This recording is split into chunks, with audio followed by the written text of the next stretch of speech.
José María, cuando quieras, José María, cuando quieras, tú inicias la reunión como anfitrión.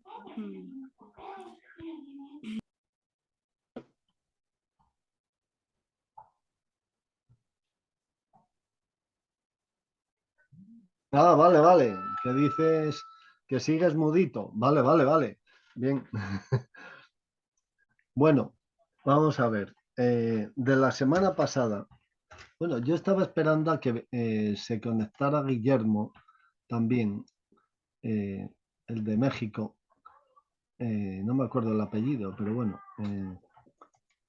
Eh, porque hoy tendría algo muy interesante que comentar, Guillermo. Pero bueno, mientras viene, yo creo que hombre, ahí está Manolo, ¿qué tal? Yo estoy, Bienvenido. estoy mudito también, me parece, ¿eh? Estás mudito. Aquí Buenas estamos tardes. todos muditos. Bueno, bueno. Bueno, pues no sé, si queréis empezamos, ¿no? Bueno, la semana pasada yo creo que se tocaron temas muy interesantes. Yo creo que fue de especial interés el testimonio de Claudia, ¿no? Y aunque volveremos sobre el tema de las 43 exnumerarias auxiliares, sin embargo, vamos a ahondar un poco en algunos aspectos que yo creo que son previos para entender lo que pasa con las exnumerarias auxiliares y la denuncia puesta en la Santa Sede, que se está tramitando actualmente, ¿no? Eh, el otro día, hablando con un supernumerario muy amigo mío, le comenté el caso de un sacerdote numerario que se salió del Opus Dei hace año y medio o 2 años, que también es muy amigo mío y que con el que he hablado y le dije a este supernumerario, le dije el motivo por el que este sacerdote se había salido del Opus Dei. Y es porque desde el Opus Dei la habían presionado para que revelara secretos de confesión. Eso es algo gravísimo, gravísimo.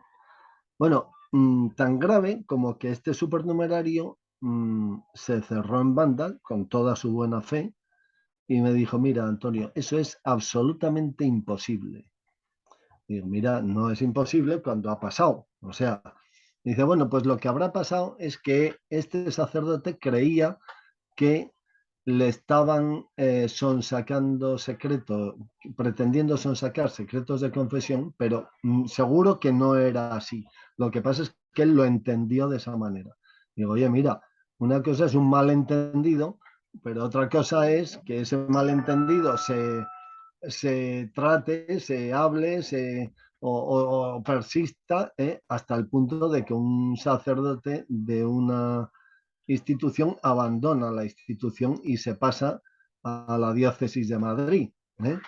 O sea, digo, eso no es normal. O sea que, y además, o sea, si además en esta diócesis de Madrid, al cabo de muy poco tiempo, le han dado a este sacerdote una parroquia importante, pues quiere decir que ese sacerdote no está loco ni tiene falta de sentido de la realidad, sino que es que lo que pasaba era eso, o sea, que le estaban presionando y él no se ha dejado, ¿eh? Y ha preferido salvar su sacerdocio a costa de largarse del Opus Dei. ¿eh? Entonces, claro, esto, que pasen este tipo de cosas nos lleva a una reflexión y es que hay mucha gente muy buena que tiene un concepto muy idealizado de lo que es el Opus Dei y que no concibe bajo ningún aspecto que en el Opus Dei se puedan dar este tipo de cosas. O sea, tú le dices que a un sacerdote le han pretendido sacar secretos de confesión y dice, eso es imposible. ¿eh? Entonces, con el caso de las 43 exnumerarias auxiliares, yo creo que en algunos medios de comunicación ha pasado algo parecido, y es que es algo tan increíble, o sea, que desde una institución de la Iglesia Católica se lleve a cabo una trata de personas humanas hasta el punto de hacerlas trabajar hasta la extenuación, sin seguridad social, sin sueldo, sin vacaciones, sin jubilación, ¿eh? Sin respetar la edad adulta, reclutándolas cuando todavía no tenían 18 años. O sea, una serie de despropósitos tales que son inconcebibles en una institución de la Iglesia Católica. Claro, cuando una cosa de estas sucede, pues entonces los que pertenecen al Opus Dei o gente buena que, que, que son cristianos o que sin ser cristianos pues son gente buena, pues piensan que eso es absolutamente imposible. ¿eh?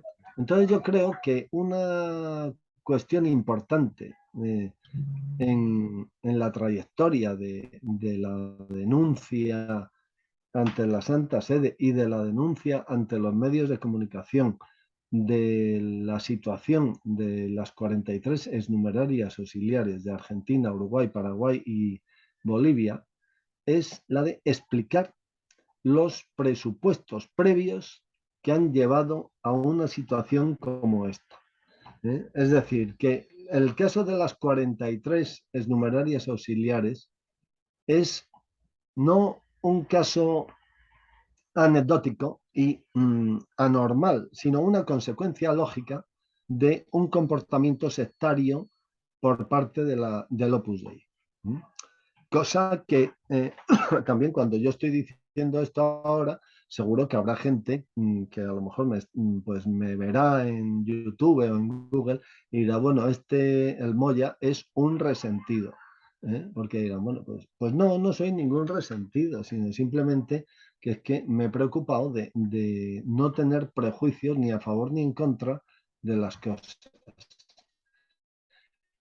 Y cuando no se tienen prejuicios, se está abierto a todo tipo de situaciones. ¿eh? Eso de que, o sea, yo creo que con los años a la gente anciana como yo nos pasa una cosa, y es que ya no nos sorprendemos de nada, porque uno, conforme pasan los años, va viendo tantas miserias humanas, incluidas las propias, que, que ya pues se da cuenta de que no se puede idealizar al ser humano. Porque, bueno, pues como venía en la película de Doctor Zivago, una de las veces uno de los protagonistas le dice a otro que somos todos barro, ¿no? O sea, que bueno, pues tampoco es tan negativo lo que somos, porque también es verdad que somos hijos de Dios, pero que yo creo que no se puede idealizar a las personas y mucho menos todavía a las instituciones, ¿no? ¿Eh? Y el caso de las 43 numerarias auxiliares se puede entender bien si se entienden otras cosas previas, que es de lo que vamos a hablar hoy, que es de un aspecto importante acerca de por qué el Opus Dei es una secta. ¿eh? La diferencia entre religión y secta hay veces que no está muy clara, porque, por ejemplo, pues en Estados Unidos tengo entendido que hay del orden de 240.000 religiones. Y dice, bueno, claro, es que casi ahí cada uno tiene una religión, ¿no? O sea, ¿eh? Pero ¿eso qué quiere decir? Pues quiere decir que hay religiones y también hay sectas. Y la línea que separa una secta de una religión muchas veces es muy fina, pero sí es verdad que hay diferencias. Por ejemplo, yo ahora me he apuntado a la cátedra intergeneracional de la Universidad de Córdoba, que es que es que la Universidad de Córdoba organiza una cátedra para gente de tercera edad, como yo. Y entonces, pues me he apuntado, entre otras cosas, a una asignatura que es la de filosofía. Y ahí el catedrático de filosofía, con el que me he hecho ya muy amigo, el otro día en clase dijo una cosa que me pareció muy interesante. Dijo que eh, el, el estudiar filosofía supone inexcusablemente un compromiso con la verdad, que no quiere decir que uno alcance la verdad, sino que es un compromiso. Y que la diferencia entre la filosofía y las religiones es que la filosofía tiene preguntas para todo y las religiones tienen respuestas para todo. Yo ahí no estoy de acuerdo, porque las religiones no tienen, las mejores religiones no tienen respuesta para todo. Porque una religión que tenga respuesta para todo es una secta. Una religión que no tenga respuesta para todo es una religión, porque esa religión tiene en cuenta que Dios está por encima de nosotros, que es un misterio, y por tanto una religión tiene en cuenta el misterio. Eso, sin ir más lejos, lo decía Santa Teresa. Santa Teresa de Jesús decía que ella no seguiría jamás a una religión en la que no hubiera misterios, porque entonces quiere decir que sería todo una cuestión meramente humana de filosofar, ¿no? Que ella era cristiana porque en nuestra religión cristiana hay misterios, o sea, y hay cosas que no podemos alcanzar.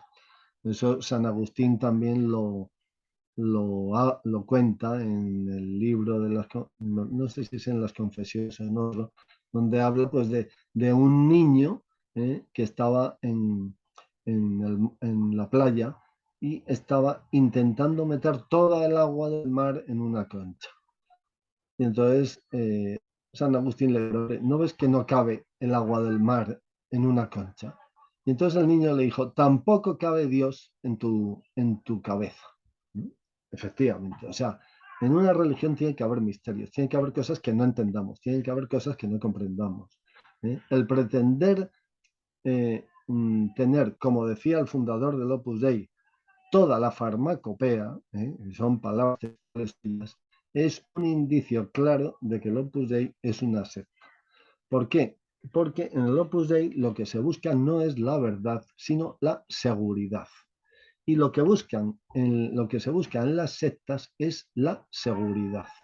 Es decir, por ejemplo, en el Opus Dei consideran que una vez que te has hecho el Opus Dei ya tienes absolutamente solucionado el tema de tu camino en esta tierra y por tanto no debes de indagar en ese camino. Eso es una cosa totalmente equivocada porque la vida del ser humano siempre es caminar. Entonces, claro, ¿qué es lo que pasa? Que al Opus Dei le viene muy bien que una persona del Opus Dei no indague sobre su vida en el Opus Dei. ¿Por qué? No vaya a ser que encuentre cosas que no le parezcan bien y se vaya. O sea, lo propio de las sectas es que te retienen. Lo propio de las sectas es que te ofrecen seguridad. Lo propio de las sectas es el paternalismo. O sea, por eso en el Opus Dei al prelado le llaman padre. ¿eh? Lo mismo que en Rusia, en la Unión Soviética, a Stalin le llamaban nuestro padre Stalin. Y lo mismo que en las dictaduras de América, a los dictadores les llamaban padre.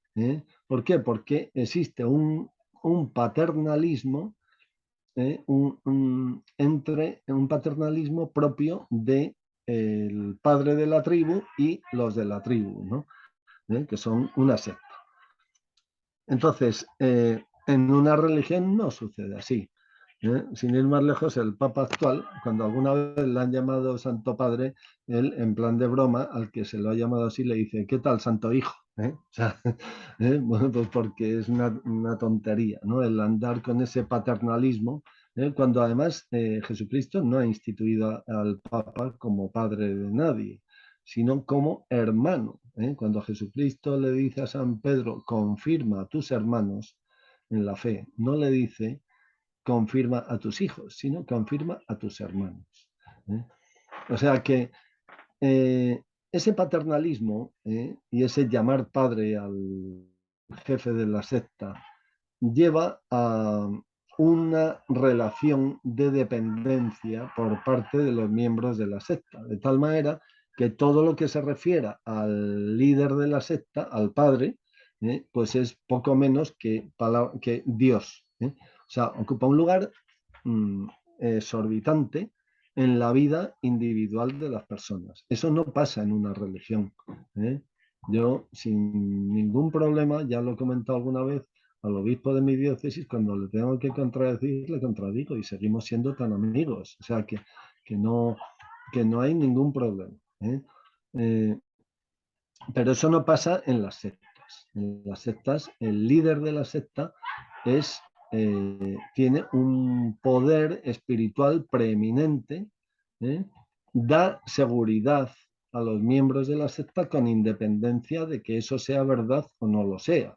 Los miembros de una secta no buscan la verdad, buscan la seguridad. De hecho, en el Opus Dei la jaculatoria que más se repite es una jaculatoria dirigida a la Virgen María que dice así: corazón dulcísimo de María, prepáranos un camino seguro. O corazón dulcísimo de María, consérvanos el camino seguro, referente a la situación jurídica del Opus Dei, que ahora parece ser que la Virgen María no les ha oído demasiado, según sabemos, sobre todo desde que el Papa les ha dicho que tienen que modificar los estatutos. Bueno, esto es algo importante, ¿no? Porque esto ya sitúa al Opus Dei dentro de lo que es la Iglesia, ¿no?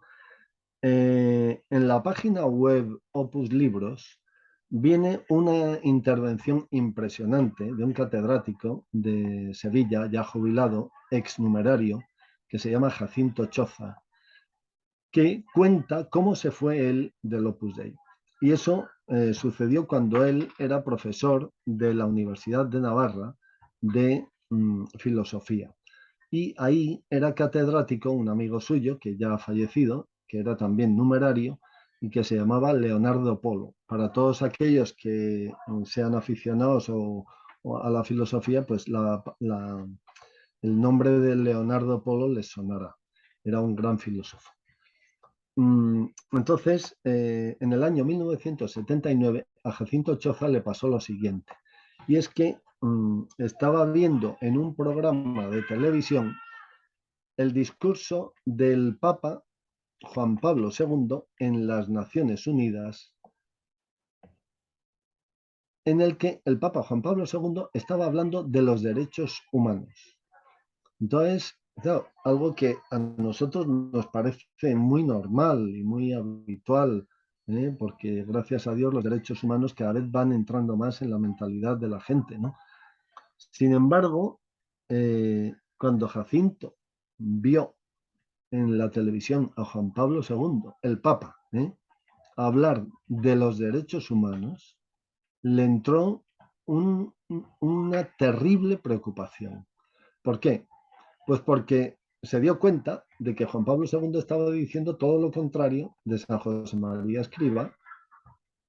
Y entonces, bueno, pues como tenía gran amistad con el catedrático, que además también era numerario como él, con Leonardo Polo, pues al día siguiente, en la Facultad de Filosofía de la Universidad de Navarra, le dijo: Leonardo, tengo un problema tremendo. Y se lo contó. Y entonces Leonardo le dijo: vamos a ver, Jacinto, ¿qué te pasa? ¿Es que te vas a cambiar de bando? En alusión a que claro, el otro bando era el Papa, ¿eh? O sea, ahí se ve que Leonardo Polo había aludido a dos bandos, al Opus Dei y al Papa. Le dijo: Jacinto, ¿te vas a cambiar de bando? Y entonces Jacinto le dijo: no es eso, es que estoy destrozado porque interiormente no sé a dónde ir, si al Vaticano o a Vilatevere, que es la sede central del Opus Dei. O sea, le dijo: es que yo no sé dónde está mi punto de referencia, si en el Vaticano o en Vilatevere. O dicho de otro modo, que no sé si soy cristiano o soy seguidor de Escrivá. Así de sencillo. Entonces, bueno, pues al final él se dio cuenta de que no pintaba nada en el Opus Dei, sencillamente porque lo que quería era ser cristiano y él quería seguir al Papa. Y el Papa estaba diciendo cosas distintas y opuestas a las que decía San José María en una cuestión tan elemental y tan fundamental como son los derechos humanos.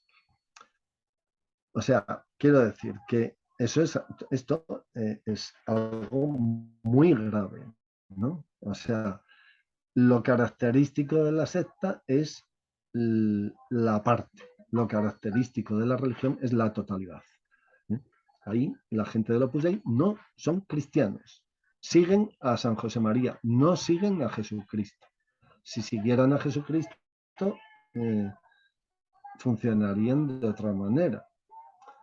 Y otra característica también de las sectas es el fanatismo. Y es que mientras que en la religión cristiana, pues, hombre, siempre hay de todo. Hay también fanáticos que no por ello son mejores cristianos, ¿eh? Pues el fanatismo no es apropiado para la religión cristiana. Pues en el Opus Dei, cuanto más fanático es uno, más Opus Dei es. ¿Eh? De tal manera que incluso en los últimos años, en los últimos 15, 20 años, una característica típica del Opus Dei es que los cargos de gobierno mayormente vienen siendo ocupados por gente muy mediocre y muy fanática. ¿Eh? Me refiero a un fanatismo con apariencia amable en algunos casos, pero fanatismo total. O sea, que se demuestra en el momento en que es puesto a prueba. ¿Eh? O sea que, bueno, entonces, esto son pinceladas que de alguna manera ponen el marco de lo que ha pasado, de muchas cosas que han pasado, entre ellas, pues o sea, ese trato hacia estas 43 mujeres que sería impensable en una institución de la Iglesia Católica, ¿eh?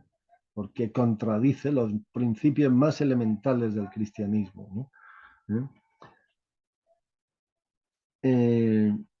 Bueno, entonces, otra cosa que mm, mm, también pasa con las sectas es que cuando alguien logra abandonar una secta, mm, la secta lo ignora, como si nunca hubiera existido. ¿Eh? Esto no pasa, por ejemplo, en aquellos que han abandonado otras instituciones de la Iglesia. Por ejemplo, yo he llegado a conocer bastante, un poco a los jesuitas, y hay montones de jesuitas que han dejado de ser jesuitas y siguen teniendo un trato amable y bueno y colaborador con la orden de los jesuitas, ¿no? Sin ir más lejos, pongo el caso del padre José María Castillo, que es uno de los grandes teólogos que ha habido en España, todavía está vivo, ha escrito hace poco sus memorias. ¿Eh? Es un jesuita secularizado. Entonces, este es muy amigo del Papa, es muy amigo. Y fue a verle a Roma hace tiempo y por supuesto que se tutean entre los dos, ¿no? Y le dijo, Jorge, le dijo en plan de broma, a ti y a mí nos han largado de la compañía. La única diferencia es que tú has salido por arriba y yo he salido por abajo. Que, bueno, o sea, quiero decir que estas cosas no pasarían en el Opus Dei. O sea, en el Opus Dei al que deja de ser del Opus Dei le ignoran. Y no solo le ignoran, sino que le dejan con una mano adelante y otra atrás. ¿Eh? Como el caso de las 43 exnumerarias auxiliares. La semana pasada Claudia nos contó un poco de su vida después de dejar de ser del Opus Dei y cómo pues encontró a una persona que realmente le quería, con la que se casó, ha tenido una hija y es feliz. Ella lo dice que es feliz. Ahora bien, hay que tener en cuenta que no todas han tenido la misma suerte. Yo, por ejemplo, cuando me fui no tuve ningún problema porque yo tenía mi trabajo como funcionario público, seguía cobrando mi sueldo, y seguía teniendo mi vida normal, ¿no? Pero ha habido gente que lo ha pasado muy mal, tanto económicamente como mm, afectivamente, porque también una cosa que promueven las instituciones sectarias es la endogamia. Es decir, que la gente del Opus Dei, sobre todo los numerarios, no suelen tener muchos amigos.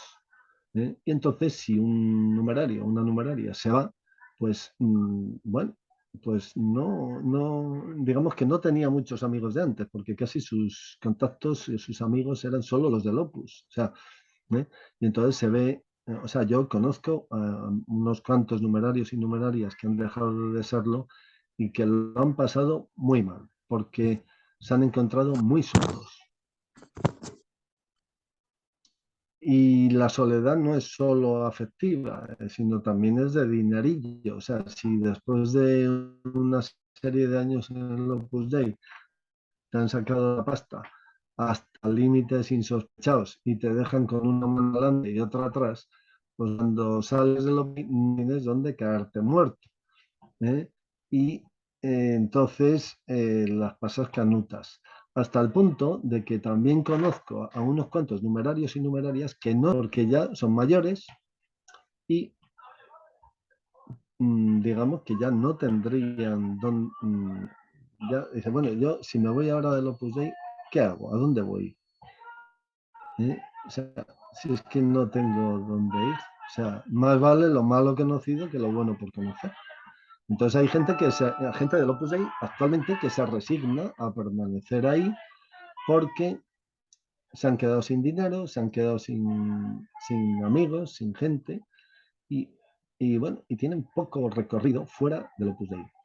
Eso es terrible, ¿eh? Eso es terrible, porque eso es vaciar de contenido a una persona, ¿eh? Eso es algo tremendo. Yo por eso pienso que la independencia económica siempre ha sido algo que el Opus Dei lo ha intentado evitar para retener a la gente. Cuando yo todavía era del Opus Dei, hubo algunos numerarios que dejaron de vivir en el centro donde yo vivía. Y en una ocasión el director me dijo que fulanito había dejado de vivir en el centro, pero que iba a estar un tiempo fuera del centro siendo numerario, a ver si así se enteraba de lo que valía un peine. Lo cual es como decir, bueno, vamos a ver, un numerario que vive en un centro tiene toda la infraestructura solucionada, es decir, le lavan la ropa, le lavan las sábanas, le limpian la habitación, le hacen la comida, la merienda, la cena, el desayuno, etcétera, etcétera. No tiene que preocuparse nada más que de trabajar, estudiar, hacer apostolado, etcétera. O sea, lleva una vida que no es la vida de una persona normal, sino que es un poco, como decía el fundador de Opus Dei, como ángeles en medio del mundo. O sea, que viven un poco al margen de la realidad. Pero están pillados porque tienen una dependencia de tipo material muy interesante. Yo, en el tiempo que estuve en el Opus Dei, siempre valoré y lo sigo valorando como lo mejor del Opus Dei, las numerarias auxiliares, sin lugar a dudas. Ahora bien, entiendo que las numerarias auxiliares son personas que han sido utilizadas para retener a los miembros numerarios en la institución a base de comprarles, entre comillas, por el estómago. O sea, cuando un numerario llega a su centro a las 2:30, se sienta en el comedor y aparece por detrás de él una mano femenina que le pone un plato de sopa o de lo que sea, pues detrás de eso hay mucho trabajo, mucho esfuerzo, mucho sacrificio. ¿eh? Y eso yo siempre lo he valorado y creo que la mayoría de los numerarios lo valoran. pero eso también es un cebo para retener a los numerarios por lo material, ¿no? Cuando yo me fui del centro, que todavía seguía siendo del Opus Dei, cuando ya llevaba 15 días viviendo fuera del centro, el director, me quedé con el director un día para concretar un poco a ver cómo iba a ser mi vida después de dejar de vivir en el centro. Y me preguntó, bueno, Antonio, ¿qué tal te van las cosas? ¿Y qué tal te apañas y tal? Y hombre, pues digo, pues me apañó muy bien, me apañó muy bien, porque va una señora que, me, que me hace una limpieza en toda la casa una vez a la semana. El día ese que va esa señora me cocina para 2 o 3 días. Yo luego me paso por el Mercadona y en el Mercadona hay unos precocinados impresionantes. Y luego, pues la lavandería, pues he aprendido a poner la lavadora, he aprendido a cocinar un poco, he aprendido a manejar la vitrocerámica, he aprendido a poner el lavaplatos. Yo mismo friego mi casa también con cierta frecuencia. Digo, la verdad es que me encuentro muy bien porque he aprendido una serie de cosas muy importantes y que nunca las valoré y la verdad es que estoy contento. O sea, y entonces el director se quedó un poco de piedra porque de alguna manera lo que esperaba era un poco como que yo fuera a suplicarle que por favor que me admitieran otra vez en el centro porque mi vida era imposible fuera del centro. Pero yo le dije que no, que yo iba muy bien. Lo que no quita que yo valoraba y valoro la labor de las numerarias auxiliares, ¿no?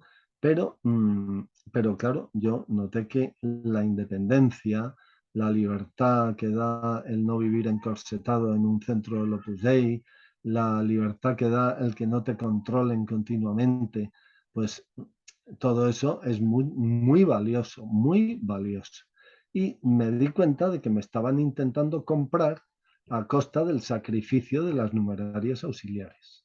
O sea que las numerarias auxiliares no solamente las tenían trabajando ahí 16 horas diarias, explotándolas de mala manera, sino que su trabajo se utilizaba para retener a los numerarios que eran fácilmente retenibles porque se les compraba por el estómago, así de claro. O sea que siempre ha habido gente que se deja sobornar y gente que... pero bueno, yo entiendo que es mucho más valiosa la libertad, ¿no? Entonces, claro, la libertad no puede coexistir con una secta como el Opus Dei. O sea, en el momento en que... O sea, en el Opus Dei no solo tienen miedo a la libertad, sino aversión a la libertad. ¿eh? Bueno, esto he contado algunas anécdotas de todo esto, ¿no? La verdad es que llevo hablando 40 minutos, ¿no? Pero son unas ideas que salieron la semana pasada, que en concreto una de ellas la tocó Guillermo, este exnumerario mexicano, que veo que estás ahí, Guillermo. Bueno, bienvenido. Buenos días, Antonio. Ahí son 7 horas menos que aquí, pero bueno. Aquí son 12:36 de la tarde. Sí, aquí estamos, sí. Pero bueno, que Guillermo tocó esa idea y me pareció de gran interés, porque no todo el mundo ha podido pegar el salto. Y no todos los que han pegado el salto lo han... O sea, no todo el mundo que quiere pegar el salto lo ha podido pegar. O sea, que, que hay gente, ahora mismo hay gente dentro del Opus Dei, muchos numerarios, que están ahí porque sencillamente porque ya no tienen dónde ir. O sea, y eso es terrible. O sea, que una persona a la vuelta de los años, siendo un buen profesional, siendo una persona brillante cuando era joven, con todo un futuro prometedor, al final termine siendo una persona incapaz de vivir solo, o de formar una familia, o de tener una mínima independencia económica porque le han estrujado hasta el punto de que le han dejado sin patrimonio, sin sueldo, sin seguridad social, sin nada. Pues claro, eso es terrible, porque eso es robar no solo el presente de una persona, sino su futuro. Así es. Entonces, eso lo tocó Guillermo la semana pasada y creo que es muy interesante que nos hayamos detenido en este punto. Bueno, yo hoy tenía pensado hablar de este tema en otro aspecto, pero como me he enrollado mucho, voy a dar paso a todos los demás para que habléis de temas y en concreto a Guillermo, que creo que tiene cosas muy interesantes que decirnos sobre el viajecito del prelado de la prelatura de la Santa Cruz y Opus Dei, el protonotario apostólico supernumerario Cari. Creo que tiene cosas interesantes porque ahora mismo está en México, el prelado del Opus Dei ahora mismo está en México, no se sabe a qué. ¿eh? Él dice que a estar con sus hijos, pero claro, eso no se lo cree nadie, salvo la gente del Opus Dei. ¿Mm? Mm, eh, yo quería tocar un asunto interesante, pero lo vamos a dejar para la semana que viene, que es el asunto de la denuncia judicial y la sentencia judicial que el Opus Dei promovió contra Agustina López de los Mozos, que es la que lleva la página web Opus Libros, por la publicación de una serie de documentos internos del Opus Dei y que curiosamente esa denuncia tuvo lugar en un juzgado de lo mercantil, cuando lo que pretendían era otra cosa. Sobre ese tema, que es interesantísimo, trataremos la semana que viene porque en lo que llevamos hoy me he enrollado ya bastante. Pero lo trataremos porque ahí hay una cuestión fundamental que tú que eres jurista, Manolo Torres, ahí hay una vulneración de lo que es el derecho, porque lo característico de una secta es sustituir la ley por la voluntad del líder. Eso es lo más de las cosas que he dicho yo típicas de una secta. Lo más característico es sustituir la ley por la voluntad del líder, porque entre otras cosas la voluntad del líder no son capaces de hacerla pública y la característica fundamental de una ley es que tiene que ser promulgada y publicada. Y bueno, con eso digamos que dejo ese tema ahí aparte, iniciado, y paso a darle la palabra a mi amigo Guillermo. Muchas gracias, Antonio, te lo agradezco mucho. Pues sí, el día de hoy, 27 de octubre 2022, viene el prelado, el protonotario El apostólico protonotario supernumerario apostólico supernumerario Ocariz. Ocaris a México. Trato de recordar, mira, yo a qué creo que vino y no y te voy a dar mi opinión que no coincide mucho con quienes hayan leído Opus Libros el día de ayer. Antonio menciona unas cosas. A mi parecer no es tanto porque daría la impresión, Antonio, de que el Opus Dei en México está muy organizado y no es cierto. Yo creo que simplemente vino porque desde el año 2009 no había venido el prelado, siendo México una de las tres, bueno, no había venido el padre o ahora el protonotario, y siendo México una de las tres regiones más importantes, pues ya eran 13 años y daría la impresión de que les importa poco México, que la verdad es que sí.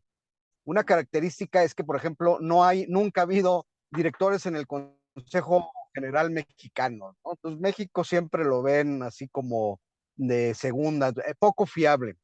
Y digo que no por lo siguiente, por lo que acabas de mencionar, Antonio, no hay numerarios mexicanos que trabajen. O sea, solo hay un numerario que es notario por la conveniencia del Opus Dei de tener todos sus negocios y tener un notario a modo. Hay un otro numerario que le ayuda ahí, que está muy deprimido. hay un numerario médico o un par o tres numerarios médicos. Bueno, el asunto es que tal vez en todo el país, que habrá 200 numerarios, hay unos 10 que trabajan por su cuenta. Entonces, si hubiera muchos numerarios que trabajaran por su cuenta y que pudieran presionar al Opus Dei diciendo, oye, está mal dirigido, has hecho esto, y si no mejoras me voy o me voy, salgo del centro, lo que sea, entendería que viene a calmar los ánimos el protonotario. Pero no, yo creo que simplemente vino porque ya le tocaba venir después de 13 años, ¿no? Ese es el numerario mexicano, y le digas lo que le digas, lo va a aceptar, ¿no? Así somos los mexicanos. Si mañana les dicen, saben que siempre sí somos un poquito de religiosos, pero así está bien, lo va a aceptar. Él vive, o sea, la gran mayoría de los numerarios mexicanos viven, reciben su sueldo, viven en casas, tienen el médico, etcétera, de lo que les da el Opus Dei. No van, como se dice aquí, no van a patear el pesebre, o sea, no van a ir contra el Opus Dei, si hasta de comer dependen del Opus Dei. Entonces, no creo que sea venir a ver a los mayores, porque también podríamos decir, bueno, ¿quiénes son los mayores? El Opus Dei llega en 1900, diciembre del 48, ya en 1949 hay las primeras vocaciones, 53 es un año donde hay muchas vocaciones que aún quedan muchos de ese año 1953, 54, etcétera. Pero esos primeros 5 o 6 años que eran, decían, viene a ver a los mayores y a calmarlos, no es cierto, porque ya están muy viejos y ya no hay nada que calmar. La gran mayoría de que hay en el Opus Dei es más o menos de mi generación, los que estamos entre los 50 y los 60 años. Cuando yo hice el centro de estudios, había 3 centros de estudios, en México, Guadalajara y Monterrey. En de México llegamos a ser 35. Ahora ya no hay centro de estudios, se han cerrado los 3. Y hay la idea de hacer un centro interregional, pero de que vengan de otros países, no sé, de Argentina, de El Salvador, de Guatemala, no se ha llevado a cabo esa idea. Entonces, no hay centro de estudios, por lo tanto, no hay numerarios jóvenes. Entonces, la gran mayoría estamos de los numerarios, tanto, cuando hablo de numerarios, entiéndase numerarias, numerarias auxiliares, etcétera, que tampoco hay centro de estudios, bueno, uno pequeño en Jaltepec de numerarias auxiliares, y el de numerarias, que yo tenía entendido, lo abren cada 2 años con 3 alumnas. Entonces, no hay numerarios jóvenes, no hay a quien venir a calmar que esté molesto. Hay mucho, la gran mayoría, bueno, y quiero decir, la idea principal es que en México, y lo fomentó mucho quien fue conciliario y la persona más poderosa del Opus Dei, es haz lo que quieras. Cuando se iba la gente y se quejaba, es que los directores me dicen esto y no estoy de acuerdo, tal, el que era el conciliario les decía, no les hagas caso a tus directores, haz lo que quieras, pero no te vayas, ¿no? Se terminaban yendo, ¿no? Entonces, ¿qué pasó? Que esa persona que lleva siendo director o más de 20 años o 30, el que más influyó, logró que la gran mayoría de los numerarios en México estén haciendo lo que quieran, ¿no? Y entonces vas a bodas, por ejemplo, vas a bodas de exnumerarias o de exnumerarios y te encuentras a numerarias, numerarios bailando en las bodas, te hablan que el conciliario decía, bueno, me voy a ir de crucero porque me invitó el cardenal Norberto Rivera, me voy a ir de crucero, entonces iba, y ahora te encuentras numerarios y números se van de crucero con su familia, ¿no? O sea, ¿no? Entonces, lo que ha pasado es que la gente hace lo que quiere. La idea que hay, me lo decía una numeraria, la idea que hay con las directores es, las directoras son unas, perdón la palabra, pero es que es muy específica, dice, son unas huevonas a las que hay que mantener. En México, aunque ha ido perdiendo fuerza esa palabra, pero significa, son unas flojas, es dicho con un volumen más alto, con un tono más alto, son unas flojas a las que hay que mantener, porque están en el club, van al club, nadan, a las 10 de la mañana, es chistoso, hay un club frente a la Comisión Regional y Asesoría que están juntas en la Ciudad de México, y a quienes te encuentras a las 10, 11 de la mañana son a los directores de la comisión y de la asesoría haciendo deporte, ¿no? Cuando todo el mundo está trabajando, ellos están descansando en el club. Entonces, tienen muy mala fama los directores de flojos a los que hay que mantener, directores, directoras. Entonces, yo siento que en México, si hubiera alguna unidad, por eso no tenemos un grupo de 43 numerarias auxiliares, bueno, aunque sean 5, ¿verdad? Porque no hay esa solidaridad, tanto los que están fuera como de los que están dentro.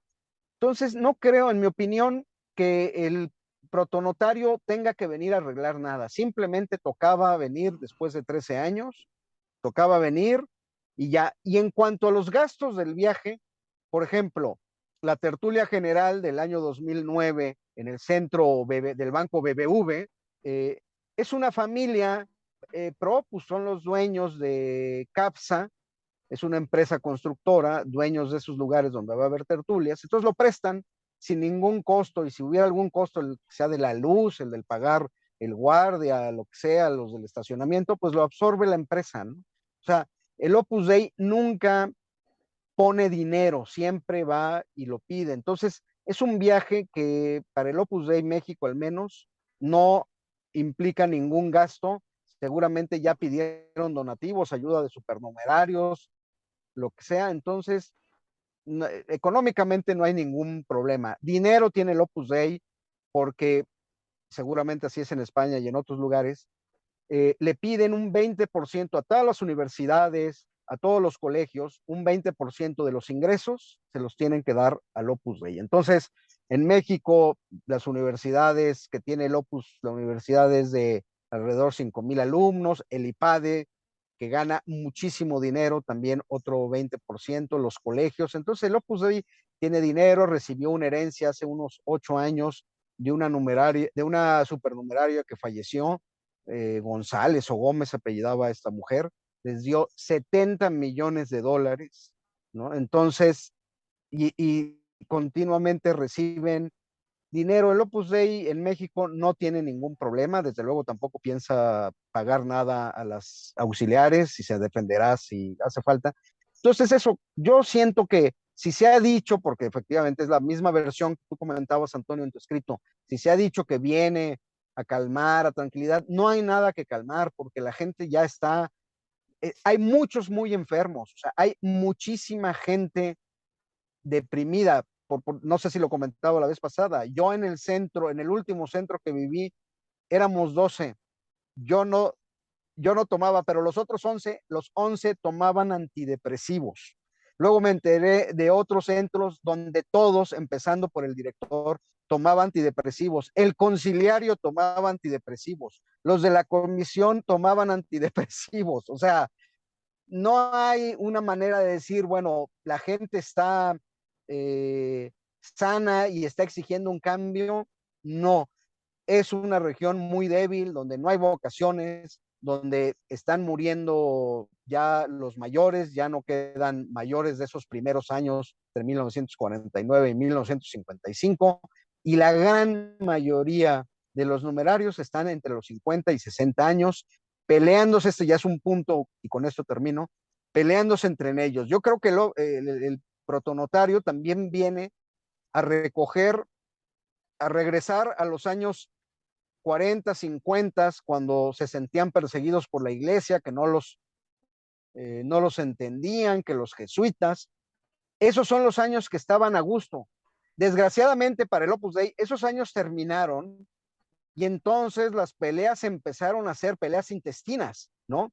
Carlos Llano contra Alberto Pacheco, Pedro Casiaro hecho a un lado, en fin, ¿no?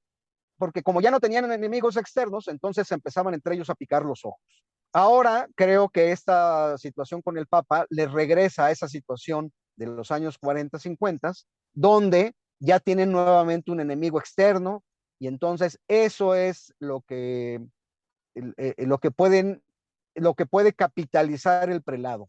Volver a decir, ven cómo esa persecución de los de siempre y de los de ahora continúa, entonces nos tenemos que volver a juntar, en fin, ¿no? Tal vez va más por ese lado, pero no por de que vaya a haber sacerdotes que se vayan o numerarios que se vayan, no lo creo, porque no tienen, como dice Antonio, no tienen a dónde ir, o sea, no tienen ni familia que los reciba. El que tiene una familia ya se ha ido del Opus Dei, no tienen una familia, muchos ya no aportan absolutamente o tienen su pensión, porque la gran mayoría siempre trabajó alrededor del Opus Dei, entonces no tienen con qué mantenerse en otros lados, si no es por medio del Opus Dei, ¿no? Es lo que quería comentar, digo, simplemente resumiendo, no veo que tenga que venir a curar heridas, más bien es regresar a los años 40, 50, donde el enemigo de fuera es los jesuitas, el Vaticano que no los entienden, etcétera, y ya porque está muy débil. Bueno, también se han cerrado 3 centros, se cerró Mercaderes, se cerró Iztaccíhuatl, recientemente dejaron la ciudad de León, dejaron la ciudad de Torreón, dejaron la ciudad de Mexicali, que era donde empezaba a pitar gente joven, porque ya no hay quien tienda, nada más se quedaron, no hay quien atienda a esos supernumerarios, solamente se quedaron en ciudades donde hay colegios, o sea, donde hay dinero para sacar, ¿no? Ya en muchos centros ya no hay sacerdotes, ya son mayores, hay muchos sacerdotes con Alzheimer que ya no celebran misa, hay muchos numerarios, en fin. O sea, vuelvo a esa idea, no hay una manera de que pueda existir una sublevación de gente, porque entre los de 50 y 60, si no comen del Opus Dei, no van a comer de ningún lado. Bueno, gracias. Guillermo, lo que has dicho, hombre, es de primera mano de ti que vives ahí en México y además sé que estás muy informado porque me lo han dicho otras personas y de todas formas yo te querría decir que la tesis que yo sostenía en el artículo que apareció publicado el miércoles, que apareció ayer miércoles, eso lo puse porque ha habido una persona que no es del Opus Dei, pero que fue numeraria durante muchos años, y que eso se lo ha contado un sacerdote numerario de México. Entonces, o sea, esa situación como de cisma, unos a favor del Papa y otros y otros en contra del Papa. O sea, Yo había oído eso también, Antonio. Eso, no sé, eso quizá, a lo mejor, eso realmente no lo sabemos. Aquí estamos hablando desde fuera, ¿no? En lo que pase dentro, pues no sabemos exactamente lo que es.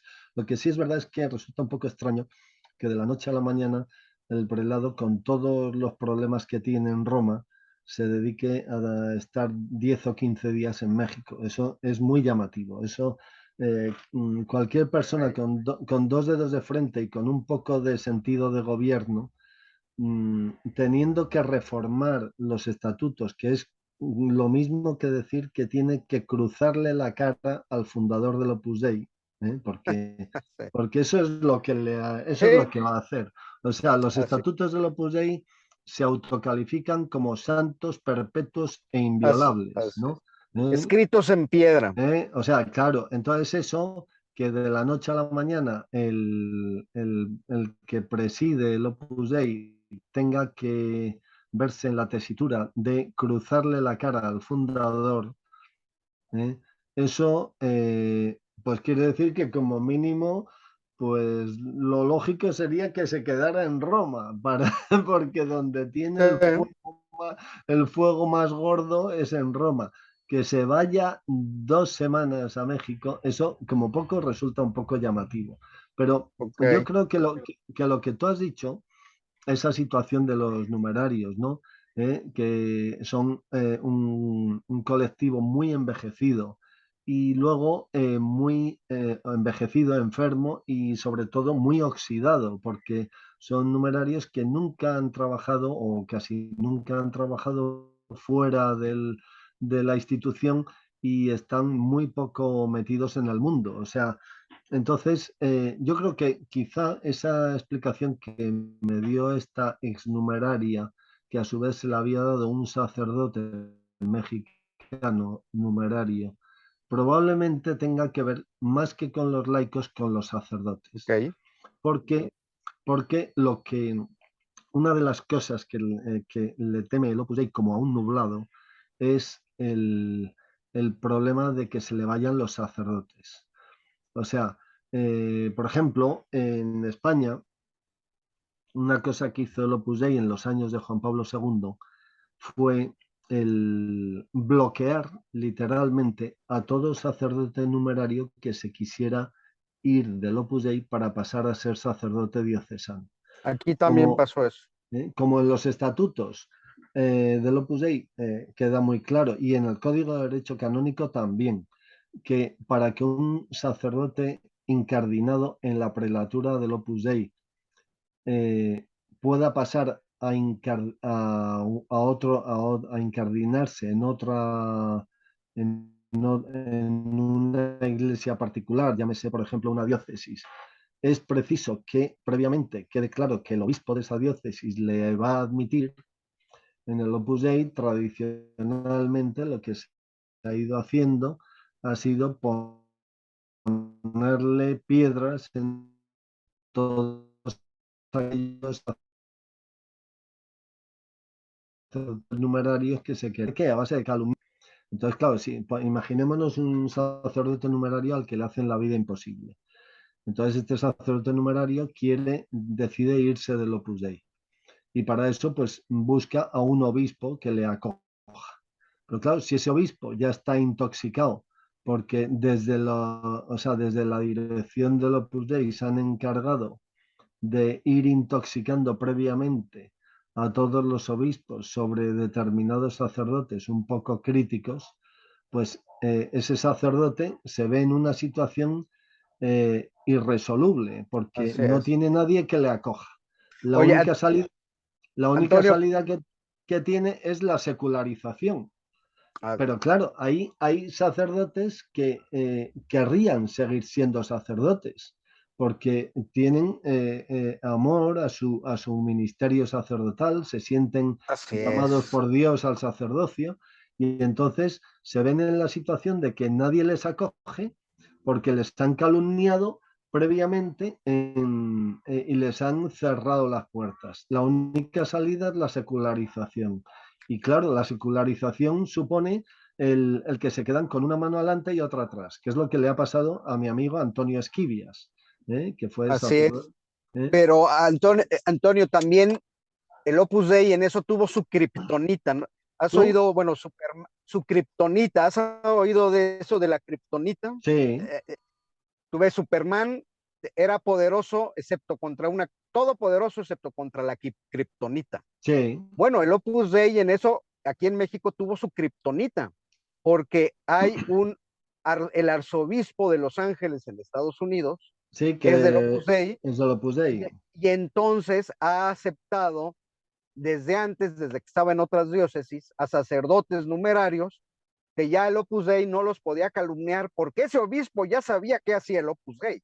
Claro, Entonces, los ha recibido. El último, uno que era director de una delegación, y como se peleó con el conciliario, fue a hablar con él, y cuando regresaba de Guadalajara a su ciudad ya para tomar el avión e irse a Los Ángeles a tomar la parroquia que le habían dado, murió en un accidente de automóvil. Entonces, ya eso que tú dices ahorita, gracias a ese arzobispo de Los Ángeles, que a veces dice que es del Opus, a veces dice que no, ¿no? Porque no sé, finalmente un arzobispo oficialmente, no puede depender claro, de un protonotario, claro, ¿verdad? Sería una el ridiculez. arzobispo Pero, Gómez de Los Ángeles en su página web ya dice que pertenece a la Sociedad Sacerdotal de la Santa Cruz, que no es lo mismo que exactamente, decir que es del Opus Dei, no es lo mismo. así es. Entonces, eso pasó. Mira, el año pasado, sí, un sacerdote joven que se ordenó en 2015 El año pasado se secularizó, trabaja en la ciudad de Monterrey, lo acogió otro exnumerario, le dio un buen puesto, es ingeniero y le dio un buen puesto en una empresa de ingeniería. Y, pero es el último, porque todos los demás que habían salido, por ejemplo, el padre, igual y lo conociste, Antonio Roqueñí, muy famoso, No, no. él se logró colocar, de los años 50, se logró colocar en la Arquidiócesis de México, el padre Leopoldo González en la de Monterrey, él también era de Monterrey, y se logró colocar ahí. El padre Juan Francisco López Félix, que pasó mucho tiempo en Navarra, etcétera, eh, también en la Arquidiócesis de México. Luego otro numerario, ahorita que fue numerario y no lo dejaron ordenarse, también se ordenó por la Diócesis de México. El asunto es que, te digo, otros que han salido, digo, no doy nombres porque tal vez no les guste que los de estos últimos que te dije ya fallecieron todos, por eso doy los nombres, pero otros se han ido con el padre Gómez y no han tenido ningún problema, ¿no? El que falleció en el accidente de coche en 2010, Ramón Salas. Entonces, te digo, ya no está pasando eso con los sacerdotes. Sí sé que hay sacerdotes que no están de acuerdo, pero pueden ser 2 o 3, Antonio. Por eso son pocos. La mayoría está enfermo, créeme, enfermo de no poder ya celebrar, de tener Alzheimer, etcétera, ¿no? Entonces, no habría el insurgente, el que se levante, no encontraría eco en el Opus Dei, es lo que quiero Bien, comentar, ¿no? mira, cuando has dicho lo de los sacerdotes que se incardinaron en Los Ángeles, aquí en España en los años 80 o 90 pasó una cosa que la gente no se dio mucha cuenta, y es que los sacerdotes numerarios que querían abandonar el Opus Dei, muchos de ellos terminaron de obispos de diócesis Ajá, españolas. O sea que en vez de donde por una parte nadie quería acogerlos como sacerdotes de su diócesis y por otra parte no se querían secularizar y por otra parte eran un incordio para el Opus Dei y el Opus Dei no sabía qué hacer con ellos, lo que se consiguió en bastantes casos de esos es que fueran promovidos al episcopado. Y aquí en España ha habido mira, varios obispos que habían sido previamente sacerdotes numerarios y que tenían un problema ahí con ellos y ellos con el Opus Dei, y la solución fue, pues como se hace muchas veces en la iglesia, que es elevar a alguien para arriba. O sea, así cuando es. tienes lo elevas para arriba y ya queda solucionado el Sí. problema. Pues mira, O sea que, oye, bueno, pero que aquí yo creo que sería interesante que también otros participaran en este sí, coloquio, adelante, porque adelante. aquí parece que estamos solo Guillermo y yo. Aquí estáis otros que, bueno, pues que si queréis comentar alguna cosa, en fin. Pero bueno, yo creo que han salido temas interesantes, ¿no? Sobre todo la idea esa de, de personas que no han tenido por dónde tirar para adelante, porque lo característico de una secta es que te arruina la Ujú. vida y te arruina el futuro. O sea que eso es terrible. Bueno, todos conoceréis el grupo Lelutier, que es un grupo argentino de cómicos argentinos muy famoso, que tienen un programa dedicado a un supuesto líder de una secta. ¿eh? Y ese es un vídeo Sí, impresionantemente divertido, muy divertido, pero que refleja perfectamente lo que es una secta, o sea, lo que es una secta, ¿no? El vídeo de Lelutier. Yo la verdad es que lo recomiendo si queréis pasar un rato entretenido, pero con un humor inteligente, o sea, en donde se dicen cosas con mucha sutileza, con mucha delicadeza, pero cosas muy claras sobre lo que son las sectas, pues ese programa de Lelutier yo creo que es muy, muy recomendable. Manolo, no has dicho nada en todo el rato. Yo os escucho con interés, pero es que tocáis un tema que yo desconozco absolutamente. Y bueno, a ver, y Manolo Alberiz, Juan Manuel Alberiz, ¿qué tal, Juan Manuel? Buenas tardes, Antonio. Bien, aquí escuchándoos. Ya me tocará a mí hablar. Te quería hacer una propuesta, a ver si es interesante. ¿Conoces la figura, supongo que sí, los catalanes también, de Raymond Sí, hombre, Panikkar? claro, Raymond Panikkar, claro. ¿Algún día nos podrías hablar de Sí, él? mira, puedo contar. Estuve en Tavertet la semana pasada visitando, entre otras cosas, su Sí, tumba, que es un sí, lugar muy interesante y que es un pueblo precioso del norte de la sí, provincia de sí. Barcelona, Mira, ¿no? puedo Eh, dar un pequeño apunte ahora. Raymond uh-huh. Panikkar fue uno de los primeros numerarios del Opus Dei. Madre era india, si no me Al y su revés, padre, pues el padre era al indio. revés. Su Su madre padre era se indio y apellida su madre era Alemania. católica. Entonces, Raymond Panikkar era un tío especialmente listo y especialmente inteligente. Y bueno, pues este es de, no es, se ordenó de las primeras promociones de sacerdotes numerarios. Yo creo que se ordenó en el año 1946 o 48, por ahí. Era un tío excepcional, un filósofo de primera línea, un escritor buenísimo, ¿eh?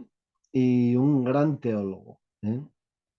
Y bueno, por ejemplo, un pequeño detalle, una anécdota de algo que le pasó a Raymond Panikkar y que canto del Opus Dei. Bueno, Raymond Panikkar primero fue laico durante un tiempo y a partir del año 46 o 48 se ordenó como sacerdote numerario, ¿no? Entonces, uno de los cometidos que se le dieron en el Opus Dei fue el de dirigir la editorial Rialp, la sección de libros Patmos de espiritualidad. De tal modo que él fue el primer director de la colección Patmos, libros de espiritualidad de ediciones Rialp, que como sabréis es una editorial que está controlada por el Opus Dei. Entonces, bueno, Raymond Panikkar consiguió que un escritor francés muy bueno, que ahora mismo no me viene a la cabeza el nombre, pues publicara en esa colección un libro sobre la Virgen María. Y claro, eso era un logro impresionante, ¿no? Que no lo podía lograr cualquiera, sino alguien que estuviera a un nivel intelectual y teológico alto. Entonces, el prólogo de ese libro lo hizo Raymond Panikkar. Y entonces se ve que el cardenal Segura, que los que no conozcáis, aquí hay algunos que no sois españoles, os voy a decir un poco quién era el cardenal Segura.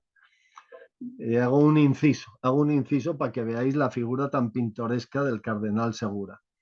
El cardenal Segura, antes de la guerra civil española, era arzobispo primado de España, cardenal de Toledo. Y era un tipo que tenía una concepción de la Iglesia absolutamente principesca, del estilo de la cristiandad renacentista o por ahí, y no concebía la jerarquía de la Iglesia sino como algo superior totalmente al resto de los mortales, ¿no?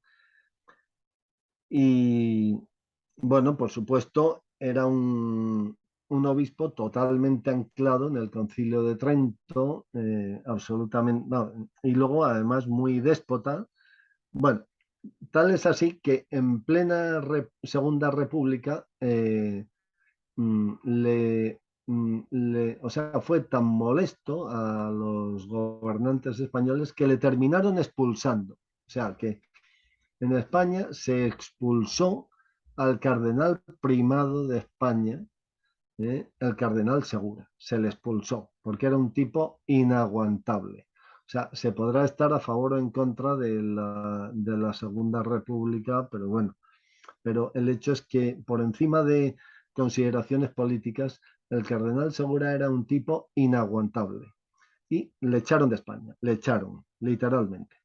Entonces fue acogido, me parece que en Roma, eh, y, y luego, pues cuando terminó la guerra civil, pues claro, había que buscarle un sitio a este cardenal que había quedado desubicado. ¿Eh? Y entonces, bueno, pues claro, ahí hay que tener en cuenta que ponerlo otra vez de cardenal primado es que no le gustaba ni a Franco. O sea, que quiero decir que era un tío tan insoportable, que era insoportable para los republicanos y para los franquistas, o sea, para todo el mundo, ¿no? Y entonces, bueno, pues en la Santa Sede le pusieron como cardenal de Sevilla, que Sevilla es una de las ciudades que tradicionalmente en España siempre ha sido sede cardenalicia, o sea, que normalmente los obispos de Sevilla desde hace mucho tiempo siempre han terminado siendo cardenales, ¿no? Entonces se le puso ahí un poco como salida para darle el mayor honor posible, pero evitando ponerle de cardenal primado, porque era un tío problemático. Y entonces, bueno, voy a hacer otro inciso dentro del inciso. Fijaros cómo era el cardenal Segura, que siendo obispo de Sevilla, arzobispo de Sevilla, prohibió los bailes. O sea, estaba prohibido bailar dentro de su diócesis, bajo pena de excomunión. Quiere decir que si, por ejemplo, se organizaba un baile, pues no podías organizar un baile dentro del territorio de la diócesis de Sevilla, bajo pena de excomunión. Eso es algo así como lo cuento.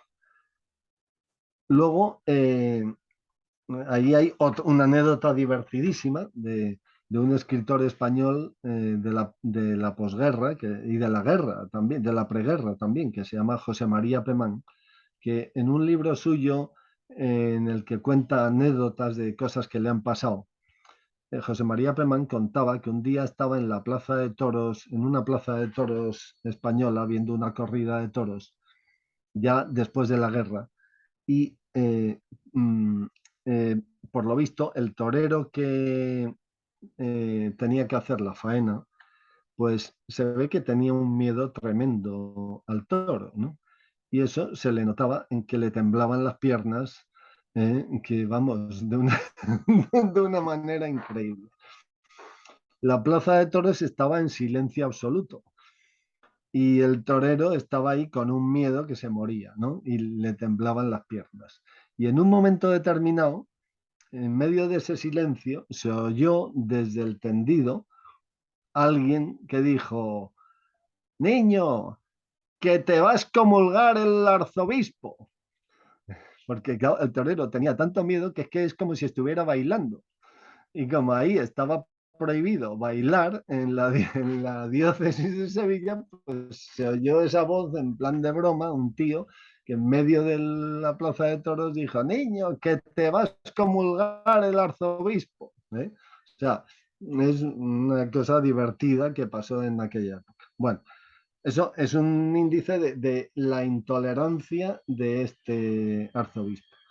Para que os hagáis idea, la falange española de la posguerra, que eran, bueno, pues los tíos más radicales del régimen de Franco y que eran, bueno, pues los más próximos a los fascismos y al fascismo italiano, ¿no? Pues la falange y el arzobispo, el cardenal Segura, no se podían ni ver. O sea, que es que dice, bueno, o sea, es que este cardenal no le quería a nadie porque es que era un tipo intratable. O sea, allá a donde iba montando el numerito, ¿no? Y era un tipo insoportable, ¿no? No le querían ni ver en la República, los republicanos, no le querían ver los de la Falange, no le quería ver nadie, ¿no? Hubo un momento en que el Papa Pío XII, o no sé si fue ya Juan XXIII, bueno, el Papa nombró un arzobispo coadjutor en Sevilla, que si no me equivoco era Bueno Monreal. Entonces, eso es un gesto del Vaticano, que cuando en el Vaticano, en una diócesis, se nombra un arzobispo coadjutor con derecho a sucesión, es una manera de decir que el arzobispo titular ya tiene un pie fuera, por así decir, porque quiere decir que bueno, que ya tiene que empezar a compartir el poder episcopal, y que además el que tiene al lado va a ser el que le va a suceder. O sea que es un gesto que en el Vaticano siempre se ha entendido como un gesto por el cual el Papa no está contento con ese obispo cuando le nombra un coadjutor. Entonces, el pobre cardenal Bueno Monreal las pasó canutas durante el tiempo que estuvo con el cardenal Segura, ahí en Sevilla, ¿no? Bueno, entonces este cardenal Segura, que estaba en Sevilla, cuando Raimund Panikkar, siendo el director de la editorial Patmos, de la colección Patmos, escribió ese prólogo a ese libro de la Virgen, de ese famoso autor francés, pues se ve que al cardenal Segura no le gustó ese prólogo y respondió mediante una carta pastoral de 82 páginas, poniendo a parir al pobre Raimundo Panikkar. Entonces ahí pasó una cosa, y es que San José María Escrivá, que hasta ese momento siempre había dicho que él se fiaba más del testimonio de uno de sus hijos que de 100 notarios que dijeran lo contrario, y que para él lo primero eran sus hijos y bla, bla, bla, bla, bla, pues San José María Escrivá, que en ese momento era un cura, sin más, y que vivía en España o ya se había ido a Roma, tal, pues se ve que habló con el cardenal Segura y el cardenal Segura le apretó las tuercas.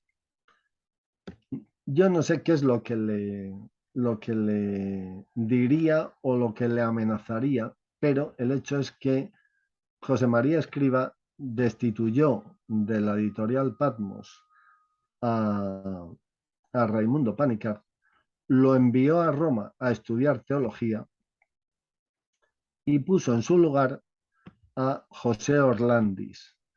Y a continuación salió una segunda edición de ese libro en donde ya el prólogo era de José Orlandis, que eso parece ser que era el precio que le había pedido el cardenal Segura a cambio de no se sabe qué, ¿no?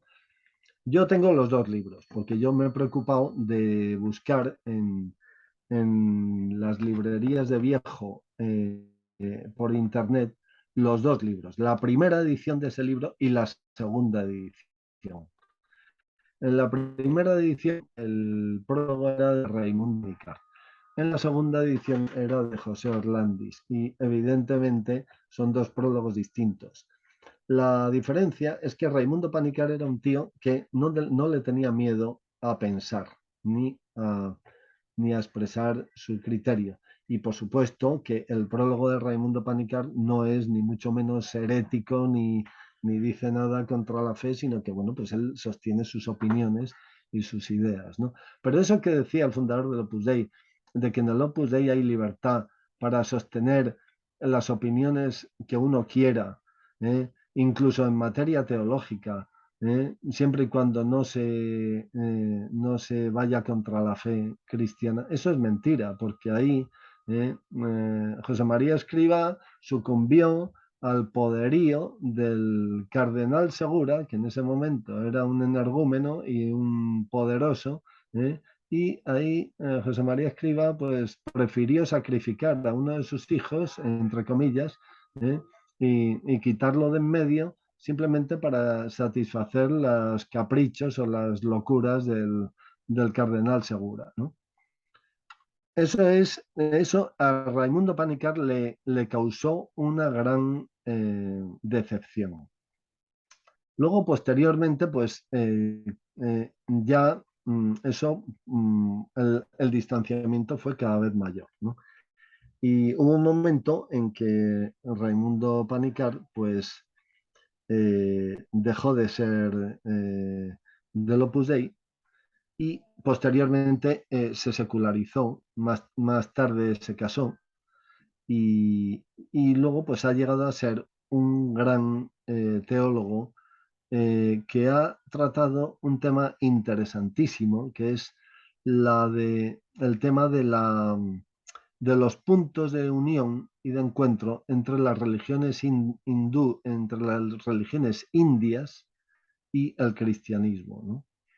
Que eso, pues, en el Opus Dei suena a un poco menos que a herejía, porque digamos que en el Opus Dei tienen un concepto del ecumenismo y de la interreligiosidad muy estrecho, ¿no? Porque piensan que, bueno, que lo que tienen que hacer los demás es hacerse católicos y nada más. Y los católicos no tenemos nada que aprender de los demás, lo cual es mentira, porque como bien ha dicho el Papa, en todas las religiones hay una verdad, ¿eh? Y todos podemos aprender de todas las religiones. Y de hecho el Papa, en la, no me acuerdo cómo se llama, en el programa base para los seminarios, ha establecido, hace unos 5 años, estableció que en los seminarios se estudien las demás religiones mmm, con profundidad, ¿no? Porque por lo menos eso supondrá el crear un puente y un punto de encuentro con gente que no es cristiana, ¿no? Y si de alguna manera lo que queremos como cristianos es atraer a nuestra fe a otros que no lo son, lo primero que hay que hacer es saber qué es lo que dicen ellos o qué es lo que entienden ellos, ¿no? A este respecto, me viene a la cabeza una anécdota muy, muy ilustrativa de un jesuita indio que murió hace años, que se llama Tony de Mello, que os sonará a muchos, ¿no? Porque, bueno, pues es un gran escritor muy catequista y muy indio, ¿no? O sea, como lo mismo que Raimundo Panikkar, ¿no? O sea, con mentalidad india, ¿no? Entonces, a Tony de Mello le montaron un expediente disciplinario, o como se llame así, en la Santa Sede hace años, porque sostenían que estaba difundiendo ideas contrarias a la fe. Entonces, ahí inmediatamente la Conferencia Episcopal India salió en su defensa, ¿eh? Y logró desmontar todas esas acusaciones que se le hacían a Tony de Mello por una razón muy sencilla, y es porque en esas denuncias que hubo contra Tony de Mello, lo que había era una intolerancia y una incomprensión de la mentalidad oriental, ¿eh? Y esas denuncias habían partido de la Conferencia Episcopal Italiana. Y claro, el plantear el Evangelio y la religión cristiana con mentalidad occidental, pues eso, quien te entiende es alguien que sea occidental. Pero a los orientales hay que hablarles de otro modo, porque tienen otra mentalidad, ¿eh? Entonces, claro, por eso se explica que a Tony de Melo inmediatamente la Conferencia Episcopal India salió en su defensa, porque Tony de Melo en sus libros explica la fe desde una mentalidad oriental, pero no desde una mentalidad occidental. Claro, o sea, eso es algo de sentido común, ¿no? Y a Raimundo Panikkar le pasaba algo parecido. Raimundo Panikkar era un intelectual de primer orden, ¿eh? Que hace, me parece que 3 años o 4, se celebró su centenario ahí en Cataluña, ¿eh? Y un teólogo muy apreciado, ¿no? Por gente que piensa, ¿eh? Y por gente con mentalidad abierta, ¿eh? Sufrió mucho Raimundo Panikkar porque en el Opus Dei le atacaron muchísimo, ¿no? ¿Eh? Pero el problema que había era que nadie se paró a pensar que Raimundo Panikkar es que era medio indio, ¿no? O sea, pues su padre era indio, ¿no?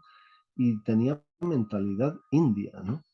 Y, y no se puede juzgar a las personas cuando esas personas tienen otra mentalidad. Y luego además hay otra cuestión importante también, que eso lo ha dicho muchas veces el Papa Pablo VI, ¿no? Y es que la fe hay que inculturarla. Es decir, la fe no es una fe occidental, europea, no. La fe es la fe de Jesucristo. Y es una fe que hay que inculturarla, es decir, hay que, mm, hay que saberla explicar según las distintas culturas, ¿eh? Eso, por ejemplo, también pasa con este Papa, por ejemplo, ¿no? Y yo creo que pasa también con mucha gente del Opus Dei que es gente pues muy rígida y con muy poca cintura para entender otros modos de ser cristiano, ¿no? Eh, este Papa en Europa no es muy bien acogido en general, ¿no? Pero claro, es que este Papa es argentino, o sea, y quiere decir que es americano, ¿eh? Y en América, y en concreto en América Latina, el cristianismo es distinto en su forma de llevarse a cabo, totalmente distinto a como es en Europa, ¿no? ¿Eh? Y el problema que tenemos los europeos es que tenemos un problema de mirarnos el ombligo, ¿no? Y de pensar que todo el mundo es como nosotros somos, y no es verdad. Y además hay una cuestión, y es que el 48% de los católicos son americanos. De la misma manera que, por ejemplo, en la India es un país absolutamente religioso. Hay montones de religiones, ¿eh? Pero absolutamente religioso. O sea, es un país con una gran religiosidad, ¿no? ¿Eh? Y claro, pues nuestros parámetros españoles, occidentales, son muy pequeños, ¿no? Y no estamos acostumbrados a tener un poco de mentalidad amplia y de ver otras cosas fuera de nuestro territorio, ¿no? Pongo un pequeño ejemplo para que veáis hasta qué punto el Papa Bergoglio eh, es perfectamente conocedor de todo lo que pasa en América Latina, incluido el tema de las 43 exnumerarias auxiliares, incluido. Resulta que en la reunión de la conferencia episcopal, no, el perro está ladrando porque mi mujer ha entrado por la puerta. En la, en la reunión de la Conferencia Episcopal Latinoamericana del año 2008, que era un año en el que era Papa Benedicto XVI. En ese año, bueno, la Conferencia Episcopal Latinoamericana reunía a todos los obispos de toda América Latina, ¿no? Y bueno, ahí estaba Bergoglio y estaban otros obispos, ¿no? En total había 132 obispos. Bueno, el documento final de esa reunión del santuario de Nuestra Señora de Aparecida en Brasil, que es donde tuvo lugar esa reunión, el documento final lo redactó Bergoglio por voluntad de los demás padres conciliares de la Conferencia Episcopal Latinoamericana, ¿no? Y ese documento es netamente de Bergoglio, es un documento escrito por él. Bueno, pues de los 132 obispos que había ahí, en el CELAM, 129 votaron a favor. Uno votó en blanco y 2 votaron en contra. Eso nos pone en evidencia una cosa, y es que Bergoglio sabía perfectamente la situación de la Iglesia en Latinoamérica, pero perfectamente. Y entonces os preguntaréis, ¿y quiénes eran esos 2 que votaron en contra? Bueno, pues los 2 que votaron en contra eran el arzobispo de Lima, que era Monseñor Cipriani, numerario del Opus Dei, que siendo conciliario del Opus Dei fue nombrado obispo de Lima, arzobispo de Lima. Y luego el número 2 de su diócesis, que posteriormente lo había enchufado en la diócesis de Yauyos, que pertenece a otra institución que es el Sodalicio de Vida Cristiana, que es también una institución un poco rancia, y esos 2 fueron los únicos que votaron en contra, Cipriani y su amigo. Los demás obispos todos votaron a favor. Eso de alguna manera indica, por una parte, la sintonía del Papa con toda América Latina, y por otro lado, la falta de sintonía de Cipriani, del que entonces era el cardenal primado de Perú, que era numerario del Opus Dei, ¿no? Bueno, o sea que esto ha ido un poco con el tema de que en la Iglesia hay que saber dónde está uno, ¿no? Entonces, en el Opus Dei nunca entendieron a Raimon Panikkar, nunca lo entendieron, pero el problema es no porque Raimon Panikkar fuera un tío raro, sino simplemente porque en el Opus Dei nunca se han preocupado de entender a las personas un poco diferentes, ¿no? Y bueno, eso es un poco como un pequeño bosquejo inicial sobre Raimundo Panikkar, ¿no? Magnífico bosquejo, muchas gracias, Antonio. Muchas gracias. Era un personaje interesante que Un personaje recomiendo leáis sobre él. muy interesante. Yo tengo algunos libros suyos y verdaderamente es un tipo excepcional. Tengo también su autobiografía, ¿eh? Y es un tipo excepcional, ¿eh? Y era un hombre buenísimo, ¿eh? Sí.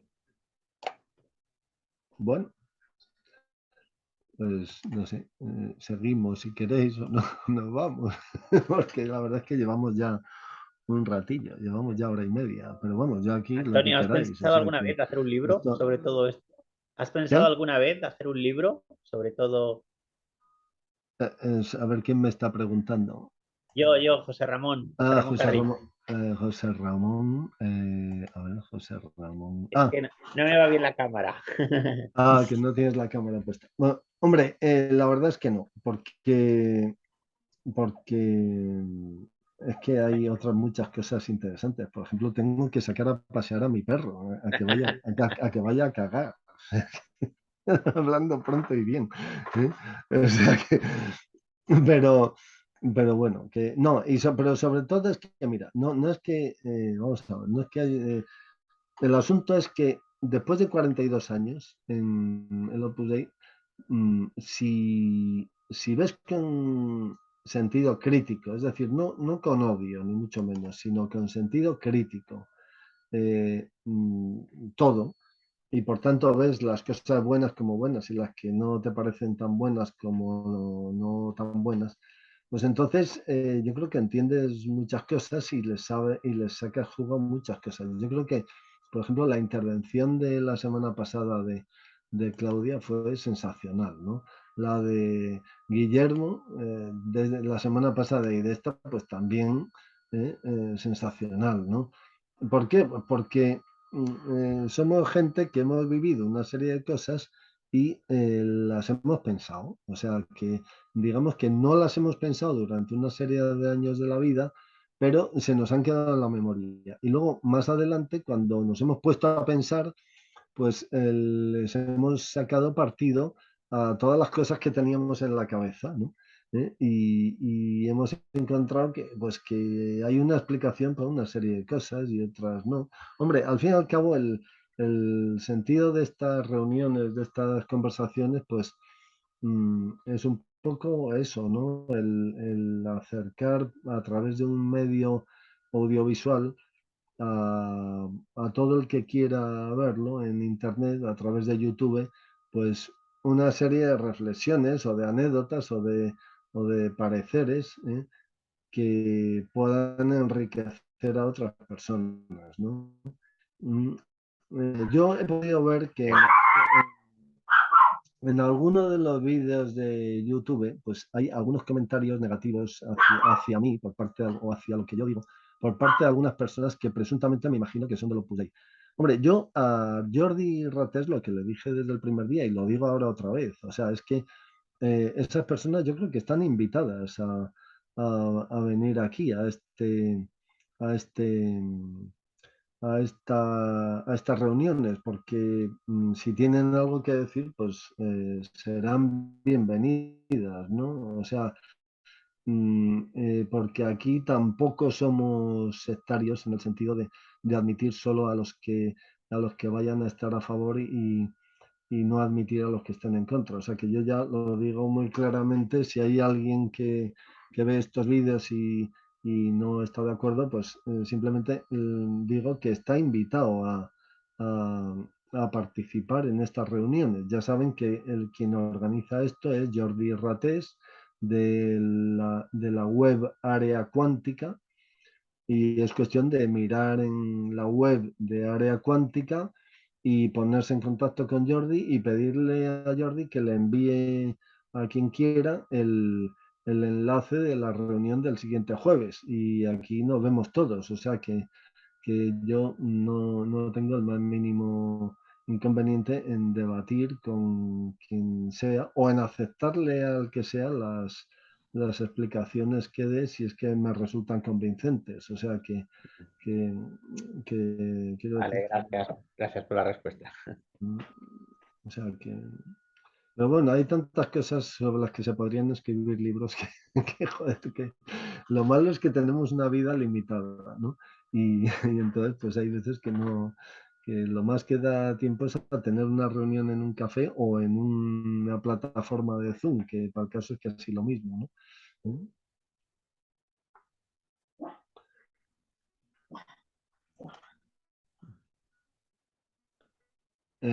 Josep María, estás muy callado, sigues mudito.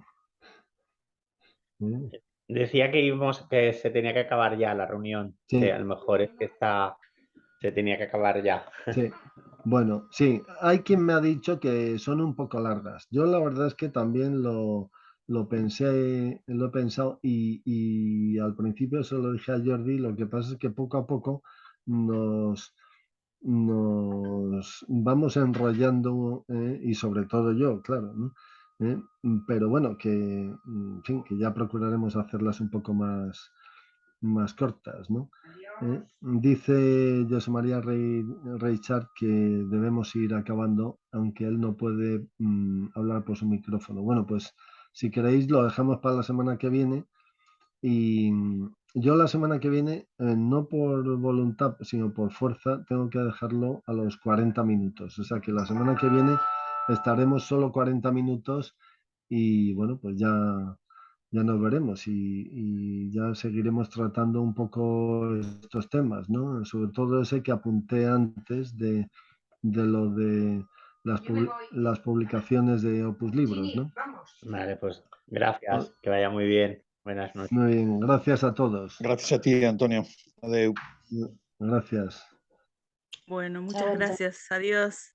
Gracias, Norma, muchas gracias. Disculpe que al principio no se escuchaba bien porque tenía mal el sonido, pero muy interesante todo y en la próxima por ahí.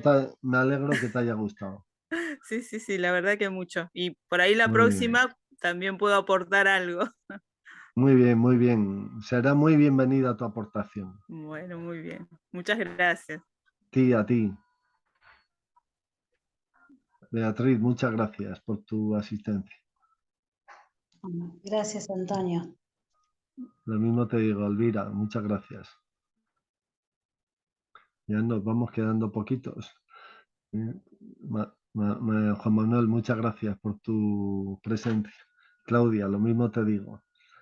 Chao, Antonio. Chao.